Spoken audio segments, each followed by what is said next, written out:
Hola, hola a todos amigos, suscriptores y seguidores. Bienvenidos a todos. Me alegro de que estéis conmigo nuevamente. Iba a hablar hoy sobre la diplomacia, la necesidad de la diplomacia, porque parece que no tenemos muy buenos diplomáticos ahora en estos momentos. Y pensé, de acuerdo, pero ¿cómo voy a hablar de la diplomacia? ¿Cómo empiezo esto que tanto se necesita ahora en estos momentos? Ya que el mundo está pasando por tantas crisis, ¿no? La diplomacia es mucho más que un compromiso, llegar a un convenio. Es quizás la forma en la que se llega a ese acuerdo. Es diferente.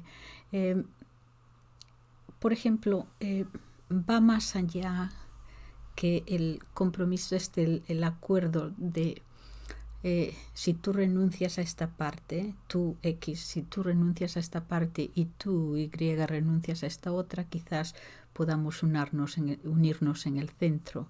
O sea que en vez de los dos perder todo, quizás por perder un poco ambas partes, los dos podemos ganar, una cosa así. Pero la diplomacia me parece a mí que es la diplomacia es más el usar la persuasión, el persuadir.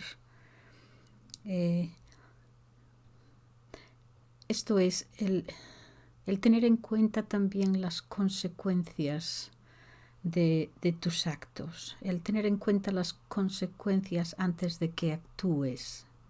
Pensar un poco, reflexionar, ¿no? Considerar las consecuencias, como digo, antes de actuar. El poder persuadir.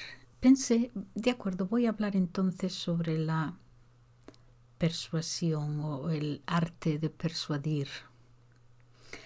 ¿Y cómo hago esto? Pues bien, como hago siempre, me fui a los clásicos.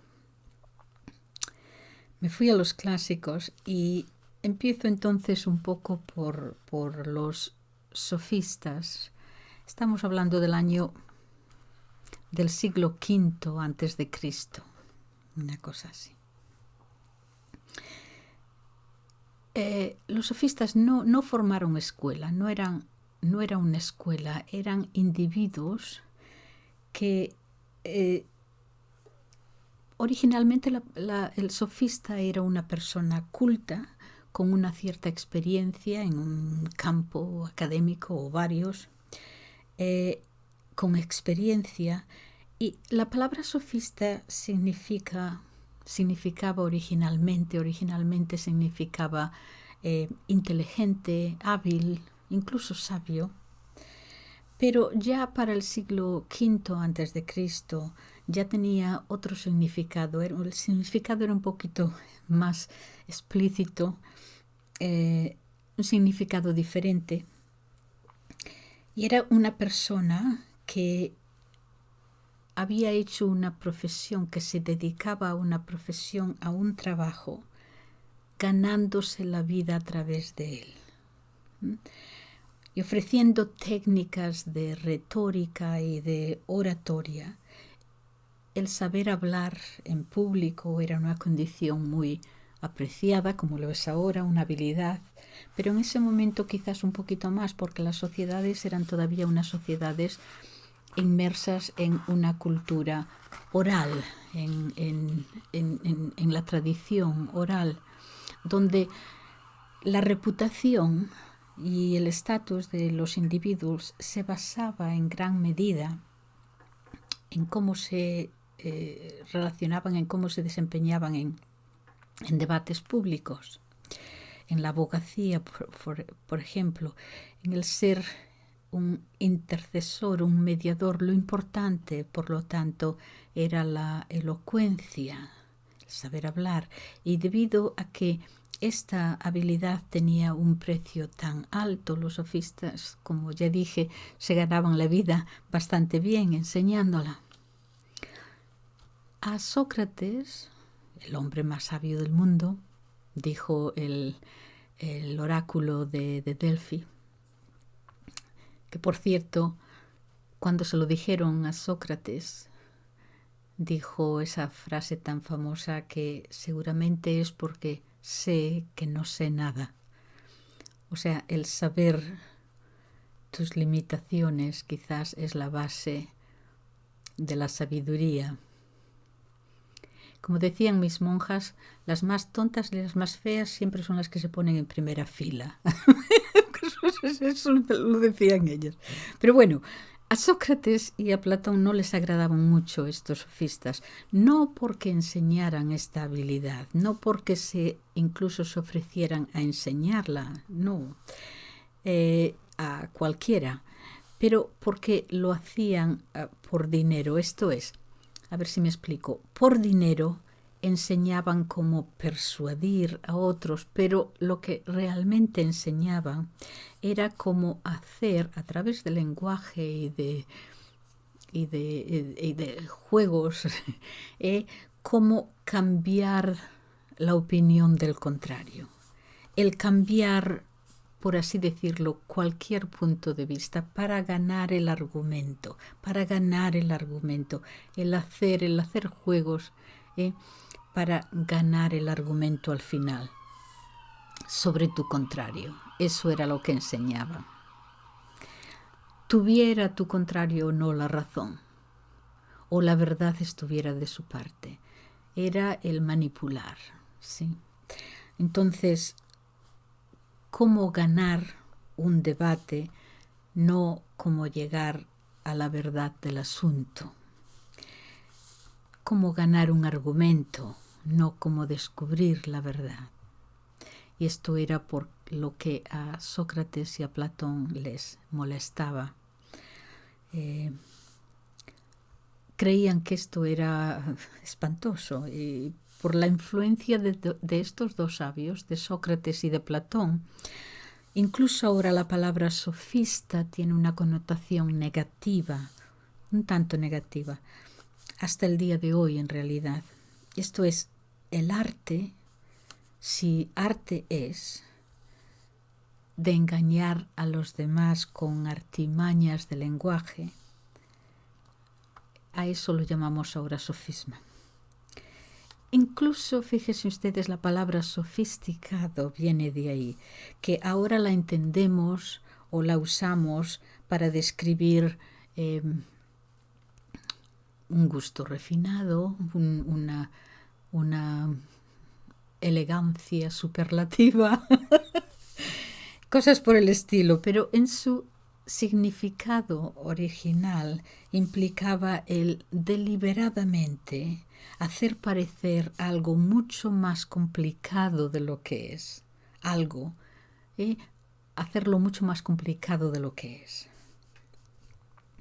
con la intención de engañar, de dislocar al contrario, a los demás.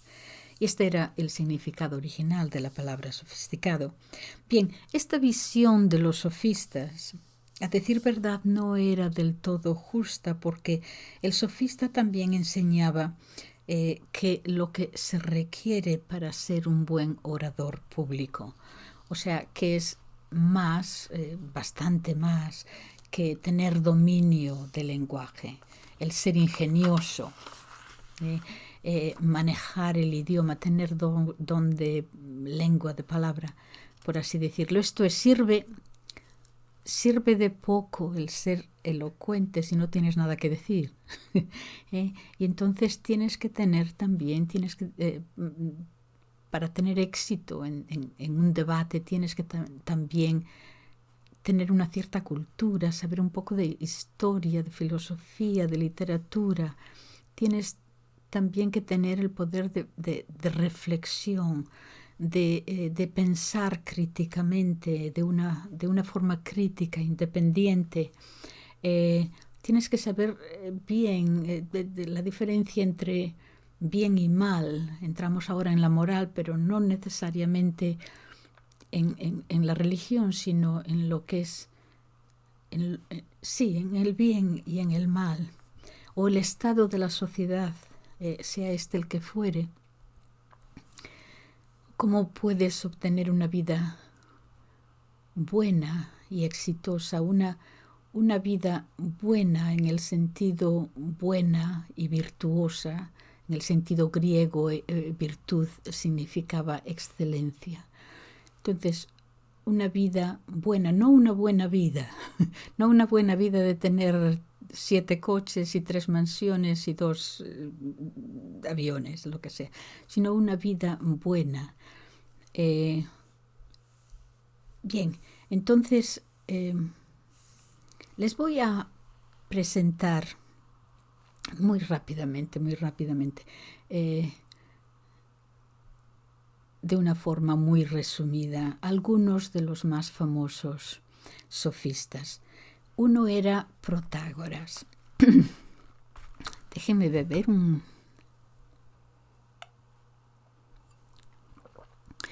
Protágoras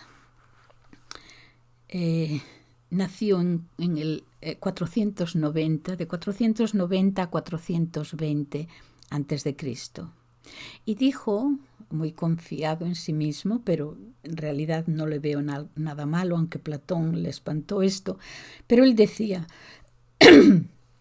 mira muchacho, si te asocias a mí, el resultado será que el mismo día que comienzas, regresarás a casa una mucho mejor persona, y lo mismo pasará al día siguiente también. Te aseguro que cada día progresarás. Depende de cómo lo digas, puede ser bueno o puede ser malo. Platón lo creyó muy arrogante, muy vanidoso y, bueno, quizás lo entendiera mejor que yo, el sentido que le daba Protágoras. Pero de todas formas no era un simple fanfarrón, Protágoras. Dijo, por ejemplo, y les leo la cita aquí, para tener efecto, el aprender debe comenzar temprano para poder implantar buenas y fijas raíces. Requiere práctica y devoción a ello. El arte sin la práctica y la práctica sin el arte no son nada. Parece ser que no le gustaban mucho las matemáticas. Dijo, el tema es incognoscible y la terminología es repugnante. Ese era Protágoras. Otro famoso era Gorgias, su contemporáneo. Gorgias vivió hasta los 100 años. Fíjense ustedes, bueno, quizás medían el tiempo de diferente forma, porque 100 años en el siglo V a.C. me parece demasiado, pero bueno, se hizo famoso porque daba unos grandes y elaborados discursos, y por escrito también. Era siciliano y llegó a Atenas y casi la asaltó con sus discursos, porque se hizo muy famoso en un discurso que dio en el año 427 a.C. para demostrarles cómo podía cambiar la opinión de cualquiera sobre cualquier materia. Y entonces escogió el ejemplo de Helena de Troya. Como ustedes saben, había sido llevada a la fuerza por París, ¿sí? Pero escogió ese tema ahí mismo en Atenas para decirles y convencerles que de la razón menos defendible. Les dijo y les convenció de que París había persuadido a Helena a que lo acompañara y, bueno, que la sedujera después. Así, o sea, sus poderes de poder cambiar opinión eran famosos. Otro era Hipias. Hippias tenía muchos intereses, matemáticas, poesía, filosofía. Lo que hacía Hippias es iba a la plaza principal del pueblo y allí en el centro le decía a cualquiera, a ver, voy a deliberar y discutir sobre cualquier tema que ustedes me digan. Se hizo famoso, la gente iba a verlo. Cualquier tema, a ver, usted, ¿qué quiere que le...? Y empezaba a discursar y cambiaba la opinión de todo el mundo, desafiando siempre a la multitud. Le encantaba hacer de contrario, de llevar la contraria. Que lo que tú creas me opongo. Bien. Otro era Xenofón. ¿Dónde tengo a Xenofón? Aquí tengo a mi Xenofón. Bueno, el libro está un poquillo ya... A ver. Ups. Las conversaciones de Sócrates es ya un libro bueno que... Bien, era un discípulo de Sócrates y le hacía esta pregunta: ¿cómo puede alguien tomar las leyes de la ciudad en serio, donde, como sucede a menudo, dijo él, las mismas personas que hacen las leyes luego las derogan y ponen otras en su lugar? ¿Cómo podemos respetar algo que se cambia así tan a menudo? Bueno, por lo menos las cambiaban y las otras las sacaban, porque ahora parece ser que lo que hacen los políticos es solamente añadir. Por lo menos derogan algunas. Lo que dijo fue, hablando de leyes, y aquí lo tengo, bueno, lo tengo en inglés, pero lo he traducido aquí, a ver. Cito, esto fue lo que les dijo. Aquellos que afirman con mayor confianza pronunciarse sobre ellas, las leyes, no sostienen entre sí las mismas teorías, sino que no están de acuerdo entre ellos mismos y difieren entre sí como lunáticos, decía. Como los locos, algunos locos no temen lo que es verdaderamente aterrador y otros están tan horrorizados de cosas que no son aterradoras. Está, a ver, déjenme ver porque lo estoy leyendo. Está hablando de la gente también, claro. ¿Cómo se puede satisfacer a todos? Algunos no tienen escrúpulo alguno al decir o hacer cualquier cosa, incluso en una multitud, mientras que otros sienten que ni siquiera pueden aparecer en público. Unos no muestran respeto alguno por el templo, el altar o cosa sagrada, mientras que otros adoran piedras y bosques y animales. Xenofón tiene yo lo que creo es que tiene una muy buena definición, que la encontré aquí en sus... yo creo de lo que es la diplomacia. Y estoy hablando de persuasión porque en realidad a donde quiero llegar quizás no hoy es a la diplomacia, pero me parece que esto se puede aplicar a la diplomacia. O quizás hacer esa conexión entre la persuasión y la diplomacia. Dijo, y cito, la diferencia entre la fuerza, la utilización de la fuerza física, la diferencia entre la fuerza y la persuasión, convencer a otros por la fuerza o represalia o venganza, y por otro lado persuadirles que ese no es el camino correcto. Y dice él, ya que la violencia, al hacer sus víctimas conocedoras de sus pérdidas, despierta en ellos su odio. Pero la persuasión, al parecer conferir un favor o una bondad, gana su buena voluntad. A ver si lo leo mejor, porque me lié ahí un poquito.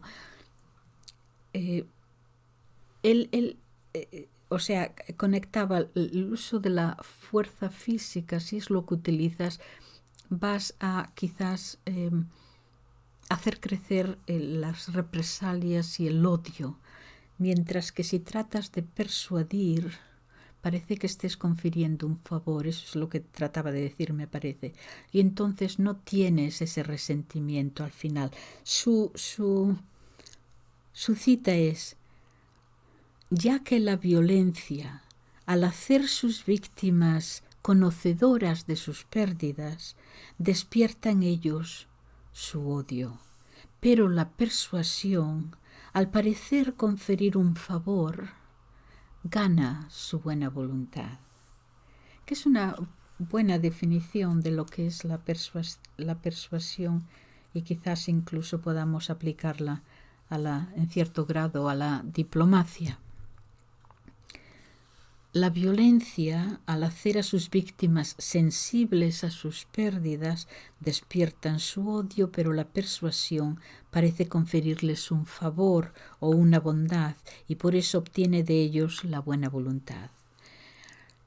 Dice, quieren ejercer la razón, y para él incluirá así la diplomacia, y creen capaces de enseñar a sus conciudadanos lo que es para su bien, tienen menos probabilidad de volverse rebeldes, ya que saben que la violencia implica enemistad y peligro, mientras que la persuasión produce los mismos resultados sin el peligro y en un espíritu amistoso, porque las víctimas de la violencia sienten que han sido marginados y por lo tanto están resentidos de ello, mientras que los que han cedido a la persuasión aprecian el haber recibido esa bondad, por lo que la violencia no debe ser esperada de aquellos que ejercen la razón.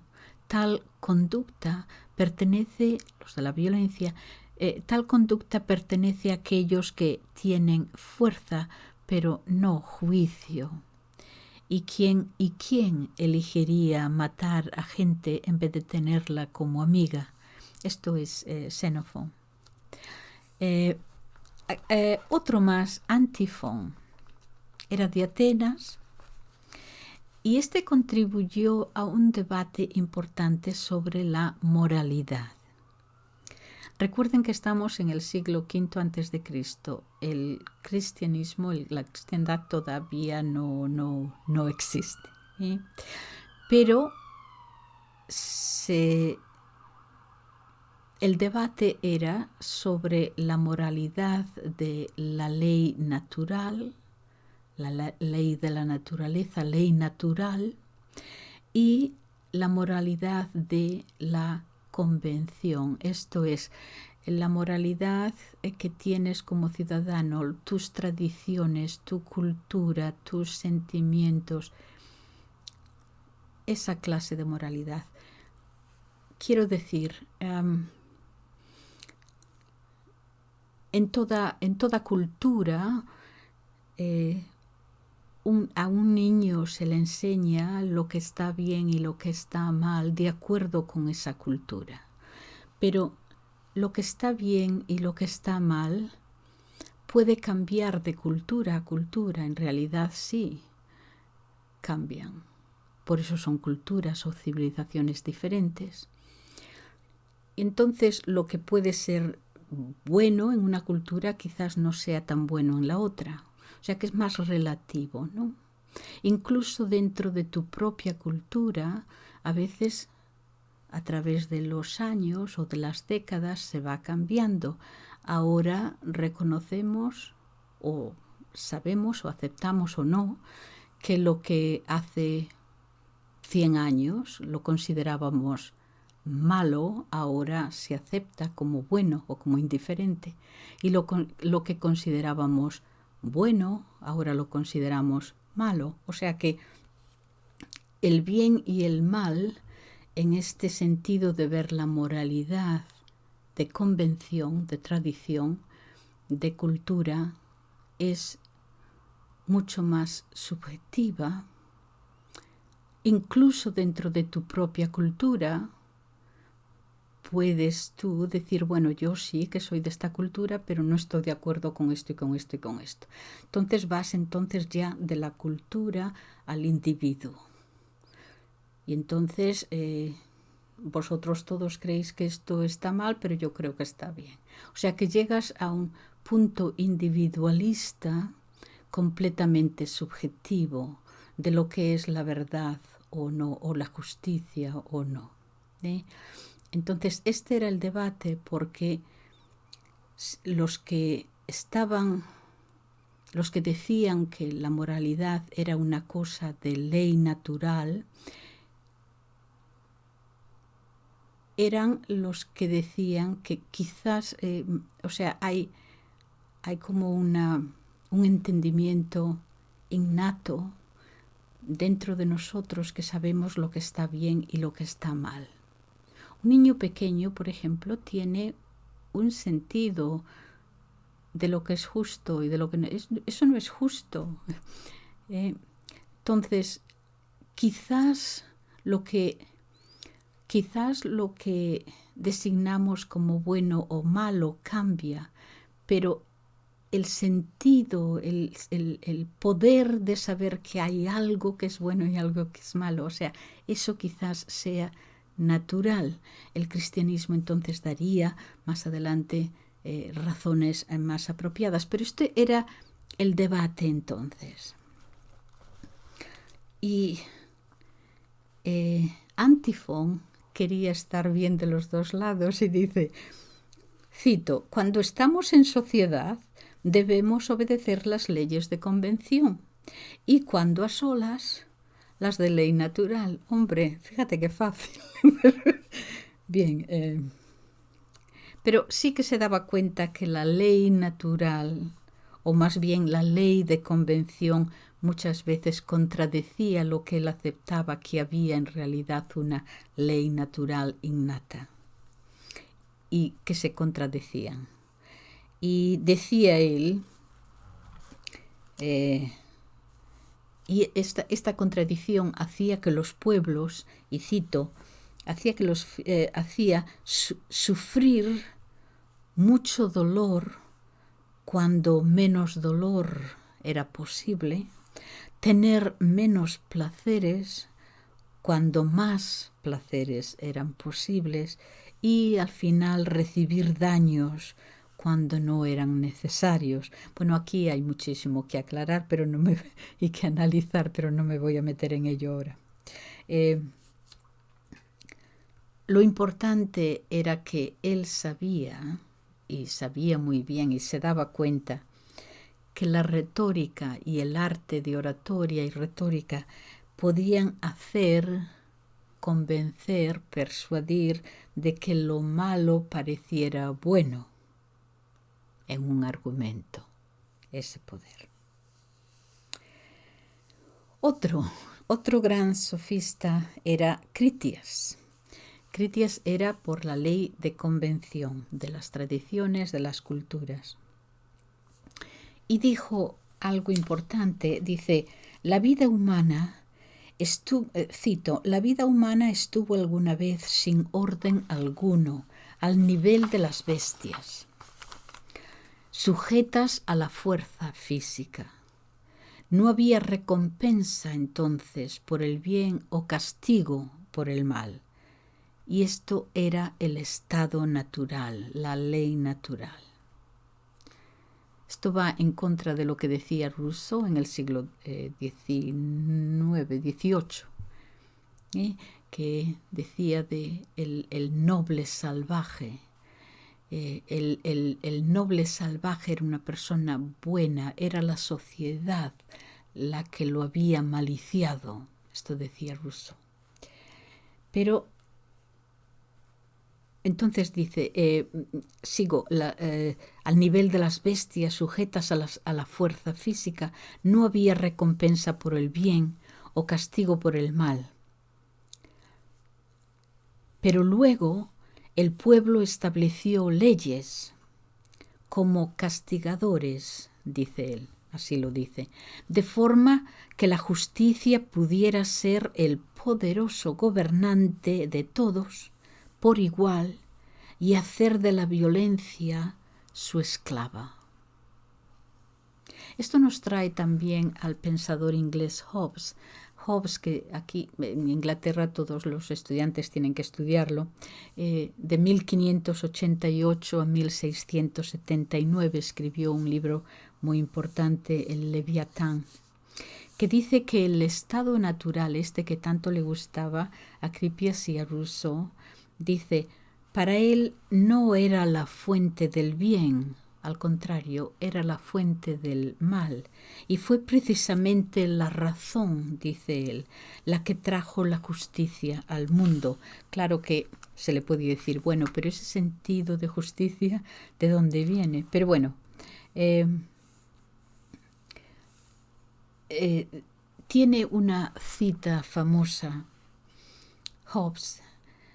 Sin un gobierno, decía, la vida sería solitaria, pobre, desagradable, brutal y muy corta.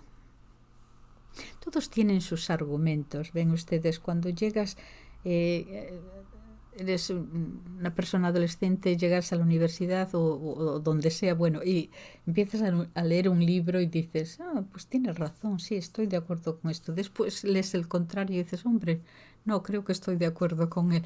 O sea, por eso es tan importante aprender, quizás sea el papel de las universidades, el enseñar a pensar de una forma crítica, que no te dejes llevar, porque todo suena bien, pero tienes que...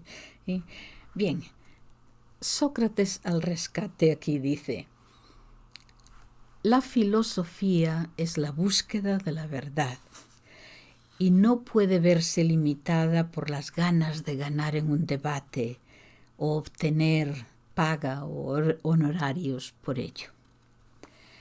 Esto es una conclusión firme y clara, y hoy todavía estamos influenciados por ello. Nos lo dejó muy claro, porque todavía hoy somos quizás escépticos acerca de las opiniones que salen que han sido remuneradas de alguna manera. Por ejemplo, estoy pensando en, por decir remuneradas, tampoco quiero decir de dinero o de plata o de monedas en un sobre. Hay muchas formas de remunerar, ¿verdad?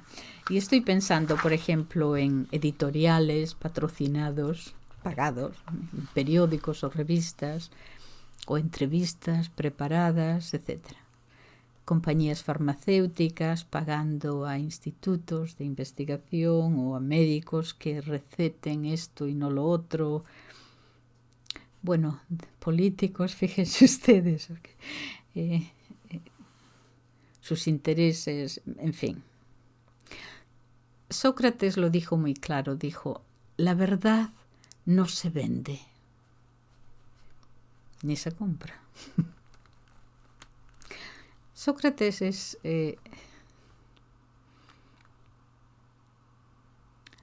nos ha enseñado mucho. En su juicio, saben ustedes que tuvo un juicio, ¿verdad? Al que se lo digo así someramente.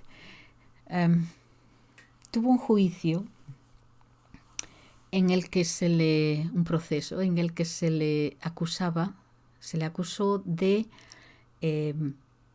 corromper a la juventud, corromper a los jóvenes. Esto era serio. Lo que hacía Sócrates era enseñar a pensar a los jóvenes, enseñarles a pensar de una forma crítica, no solamente a obedecer. No les decía que rompieran la ley, solamente porque lo has oído, aunque sea de una fuente que consideras digna de atención, no lo aceptes solamente porque se te ha dicho. Piénsalo y piensa si estás de acuerdo o no estás de acuerdo. sé independiente en tu mente. Esto es lo que les enseñaba a los jóvenes. Y entonces cuando los jóvenes, con todo su idealismo, venían y decían, no, yo creo esto y esto y esto, él no les contrariaba. Él les decía, ¿por qué? Y entonces les iba llevando, guiando, solamente con preguntas, no con respuestas, con preguntas hasta que ellos se dieran cuenta de que quizás lo que habían dicho al principio no tenía mucha razón. Les enseñaba a pensar, eso era todo. Pero claro, a la gente en el poder, el que el pueblo llano pueda pensar de una forma crítica y no obedecer, y no empezar ahí a aplaudir como focas a todo lo que se les dice, esto siempre se ha considerado peligroso para los poderosos, ¿no? Y entonces se le acusó, no sé por qué me lío ahora en Sócrates, pero bueno, me parece interesante, se le acusó de corromper a la juventud. Y el hecho de que no les enseñaba a ser rebeldes al poder ni nada fue precisamente que lo consideraron culpable y lo castigaron. El veredicto fue a muerte, tenía que beber un veneno, hemlock, pero no se sentía, en aquellos tiempos no había jueces, había los, ¿cómo se dicen?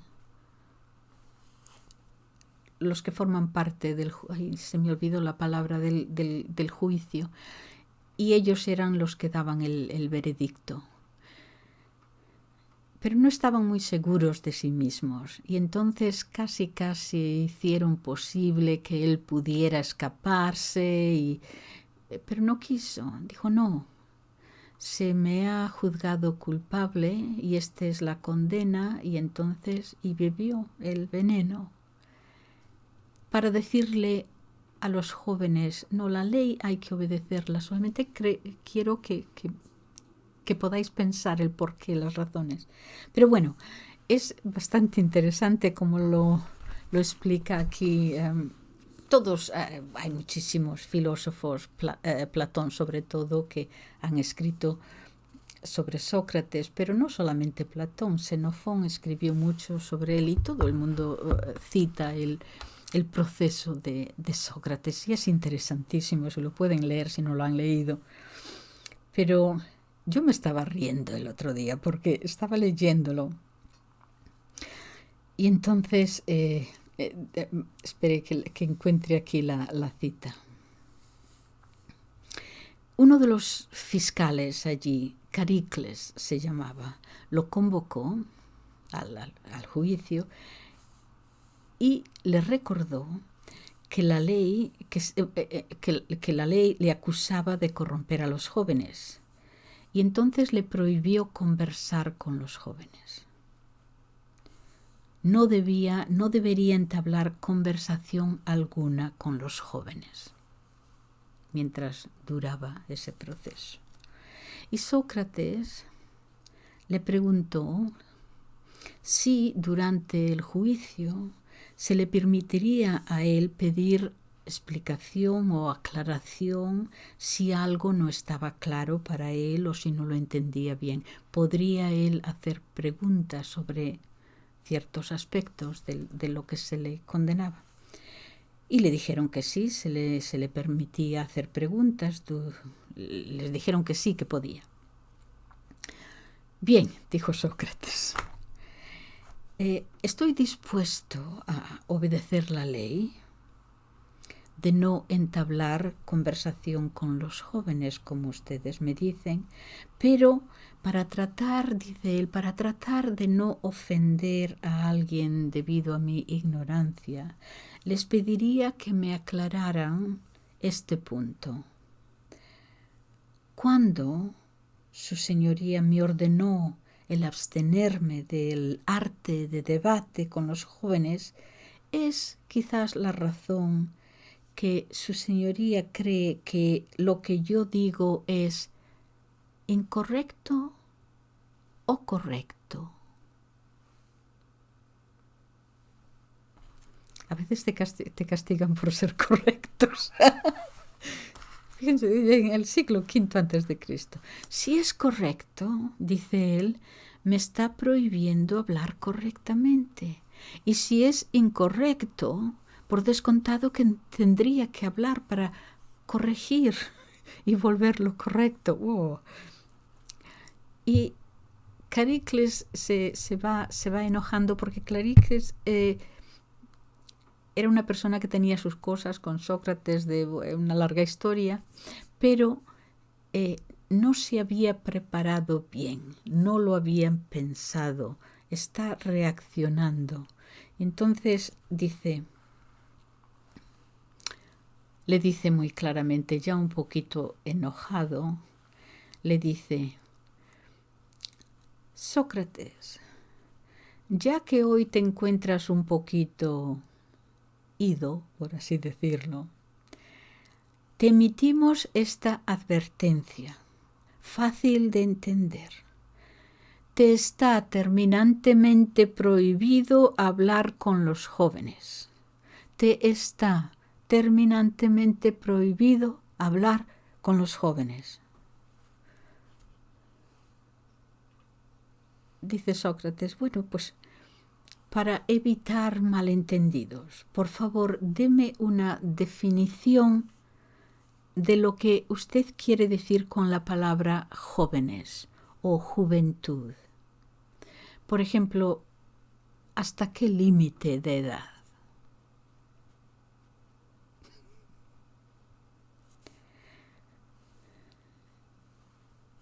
Pues jóvenes, inmaduros, sin experiencia, personas que no tienen, ya se sentía así un poco, dice, que no pueden, por ejemplo, servir, someterse a servir en el ayuntamiento, en las oficinas oficiales, pues 30. Le está terminantemente prohibido conversar con jóvenes menores de 30 años. O sea que no lo había pensado y va ya aumentando. Pero claro, el problema era que aunque no podían ser representantes, no podían ser políticos, sin embargo podían tener negocios menores de 30 años. Y aquí está el problema, ¿ven? Y entonces Sócrates le dice, cuando le dice, le está terminantemente prohibido entablar conversación con nadie menor de 30 años. Dice Sócrates, ni siquiera si les estoy comprando algo.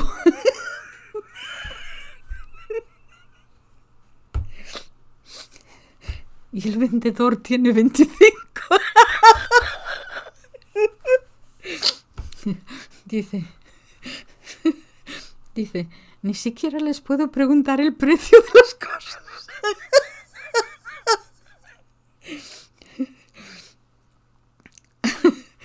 Bueno, estarán ustedes quizás pensando, bueno, ahí Sócrates está haciendo juegos de palabras, quizás él es un sofista.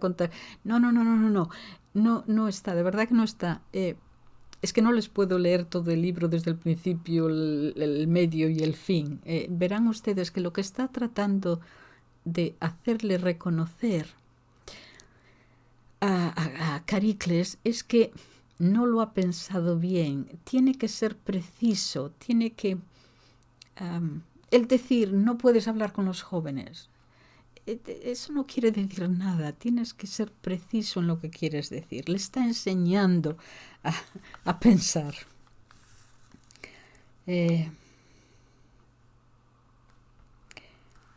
Entonces, bien, voy a terminar, pero perdonen por lo de Sócrates, pero lo que quería decir es que el tener en cuenta consecuencias antes de reaccionar,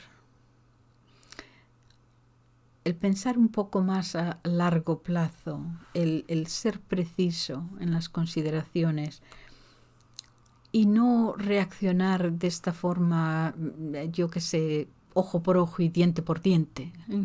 Bueno, lo que eso quería decir originalmente no era represalia, no era venganza, era el explicar un poco la justicia, en el sentido de que si tú has cometido un delito, el castigo tiene que ser proporcional al delito. O sea,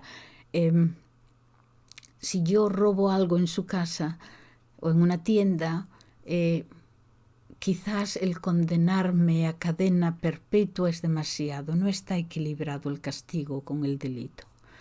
Y si he matado a una persona, el ponerme una multa no es suficiente tampoco, tiene que haber un equilibrio.